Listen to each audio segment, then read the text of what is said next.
Hi there, welcome to Recap City. Today, I am going to share a 2020 American disaster and thriller movie titled Greenland. Warning, spoilers ahead. Enjoy watching.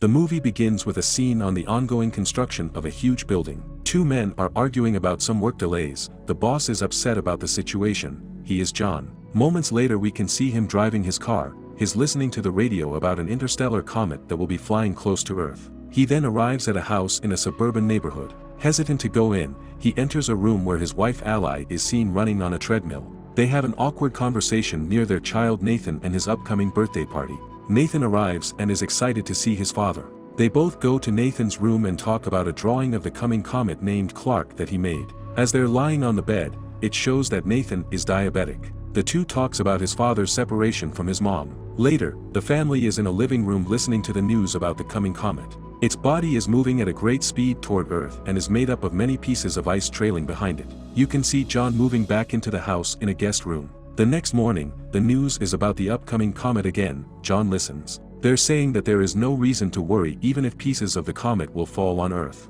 While John's cleaning the grill for the upcoming party, Ally walks in and tells him that there are a few things they need to pick up from the store. He then takes his son with him to the store. In the parking lot, they saw everyone looking up at the sky looking at the approaching comet. While shopping for the things they needed, John gets a presidential alert on his phone and an automated call. He notices that no one else in the store is getting the same alert. He is informed that he along with his wife and son belongs to the few chosen people to be taken to emergency shelter relocation. The same alert is shown on the TV back at the house, but Ally doesn't see it. John quickly leaves the store with his son. On their way, they see military vehicles and planes going the other way. When they arrive at the house, there are already people gathered for the party that doesn't seem to know what's happening outside. John then goes to the kitchen to talk to Ally and asks her if she got the same alert a while ago. She tells him that maybe it's just an exercise or a test, but he added that they saw military vehicles on the way. Wary about what's happening outside with the upcoming comet, they both went to the living room where everyone is watching the news waiting to see a part of the comet hitting the Atlantic Ocean.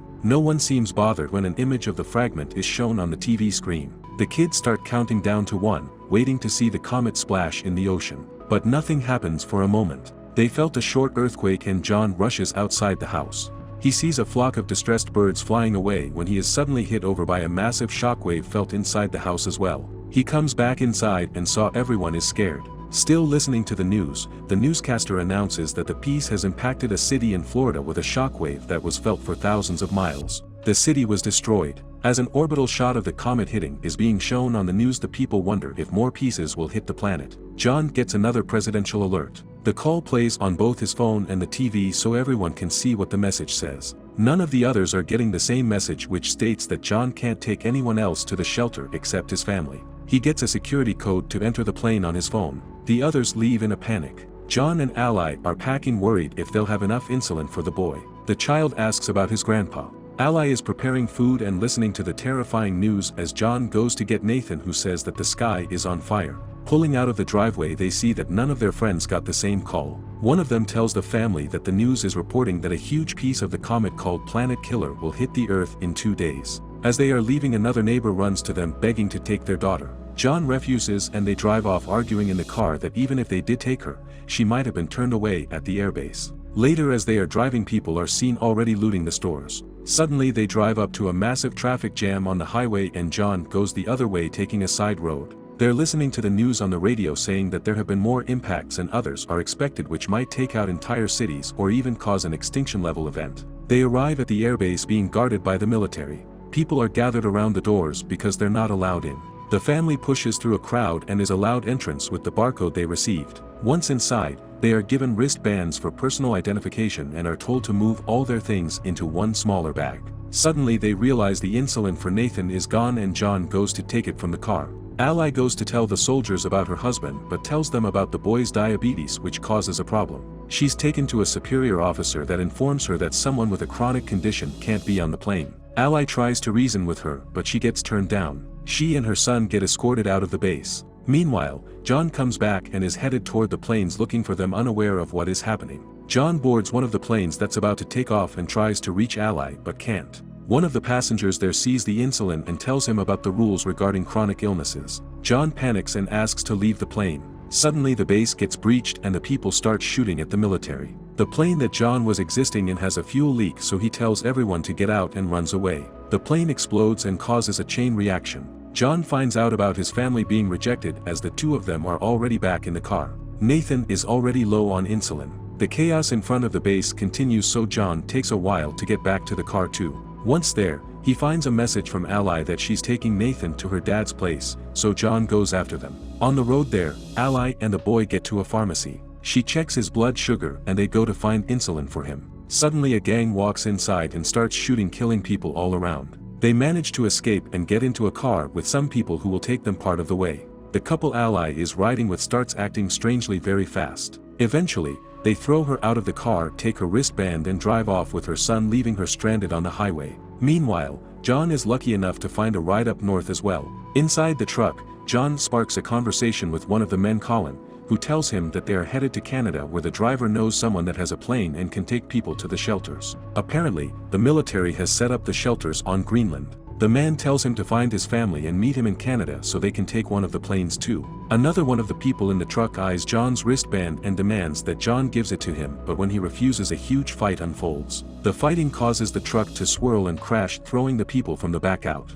The fight continues regardless and John ends up killing the guy. Colin dies in the crash. In the meantime, Ally gets another ride toward the base where the people that took Nathan are headed. He is still seen riding with them when they get to the airport base. At the first stop, as they are showing the wristbands, the boy tells the soldier that those people are not his parents, and the soldier gets them escorted away, taking him inside. Later, Ally gets there too and tries to find him from one stop to another, from one medical unit to another. She finally finds him and she's informed that he's been given insulin. The nurse says she'll help Ally find a military transport to her father's city and that she will stock her with medicine for Nathan. John breaks into a house for some water and food. He checks the news immediately, only to see that the main impact is expected in just under 24 hours. He finds the keys to the family's car and takes it. Getting to Ally's dad fast, he finds him playing cards with his buddies asking about his daughter.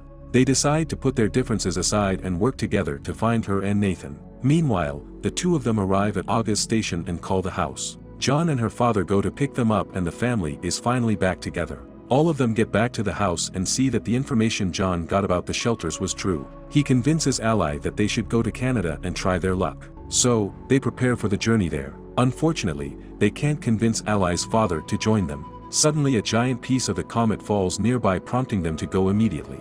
Ally's father gives John a gun and says his goodbyes, staying behind as they drive away. John and Ally reconnect during the drive, promising to stay together. They stop for a blockade along the road when debris from the comet starts falling all around them. John drives out from the line of cars, but the fragments are falling everywhere. Ally gets in the back to cover Nathan while John tries to find shelter. They stop near a bridge where others hide as well, but John runs off to help a man out of a burning car. Later that night they continue their journey and pass into Canada while searching for the airport. They listen to the radio and discover that they don't have much more time until the biggest part of the comet hits Earth and destroys more than 75% of all living things. As they drive, they see one plane getting in the air and another almost taking off. So, they chase after the second one. John stops the plane by driving right in front of it. The pilot is reluctant to take them in since he is already at full capacity, but they succeed in convincing him. John has a dream about better times, and when he wakes up, they are approaching Greenland. The place seems unaffected by the comet until a moment later a fragment impacts the water and creates a shockwave that hits the plane. Both engines are failing as the pilot tries to keep the plane in the air. They glide through the air, landing smoothly but hitting the glacier. The pilots are pinned on impact, but John isn't able to help them. He sees a military plane land a mile away, so he shows the people from the plane there. And when they arrive, a military truck takes them in and gets them to the shelter. As they are going inside, the planet killer hits. The impact will reach them in a matter of minutes, and the people are still getting deeper inside the shelter. Once inside, they brace for impact and a flashback is seen of their previous life when they were happy together. 9 months later, the planet is desolated, and cities are ruined completely. A radio signal is searching for survivors and establishes a connection, informing the receiving end that the dust has settled and there is no radiation. The hatches of the shelter open and reveal that the family is still alive, facing the ruin of the planet. They see a bird flying outside and recognize it as a symbol of hope, then they start coming out of the shelter. As the Earth is seen from outer space, radio signals are used to communicate around the globe, and there are still a lot of people alive on the planet. Help us grow this channel. Subscribe for more videos every day, turn on notifications and leave a like and a comment. Thank you for watching. See you at the next one.